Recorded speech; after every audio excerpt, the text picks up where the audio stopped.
Hello guys, ఈ year new year ఎలా celebrate చేసుకున్నారో కామెంట్ చేసి చెప్పండి నాకు.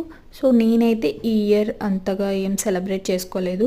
సో 31st నైట్ కూడా మేము కేక్ ఏం కట్ చేసుకోలేదనమాట. సో ఇంకా మార్నింగ్ న్యూ ఇయర్ రోజు మార్నింగ్ లెగిసి అంత వర్క్ అంతా ఫినిష్ చేసుకొని ఇంట్లో పూజ చేసుకొని ఇంకా తర్వాత గారెలు వేసుకొని తిన్నామన్నమాట. సో ఇంకా గారెలు తినేసరికి ఇంకా మా హస్బెండ్ అండ్ మామయ్య వచ్చారు. ఇంకా వాళ్ళు వచ్చిన తర్వాత ఇంకా వైట్ రైస్ విత్ పోటీ కర్రీ అండ్ ఇంకా అలా నంచుకోవడానికి 2 గారెలు వేసుకొని ఆఫ్టర్నూన్ లంచ్ అయితే అలా ఫినిష్ చేసేసాము. సో ఇంకా నైట్కి మా హస్బెండ్ మళ్ళీ చికెన్ తీసుకొచ్చారనమాట. సో ఇంకా చికెన్ వండుకొని తినేసాము.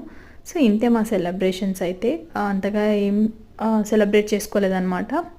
సో మీరు ఎలా సెలబ్రేట్ చేసుకున్నారో కామెంట్ చేయండి. అండ్ నా వీడియోస్ నచ్చితే లైక్ చేయండి, సబ్స్క్రైబ్ చేసుకోండి. అంతే ఇంకా ఈ వీడియో. Thank you for watching. Bye.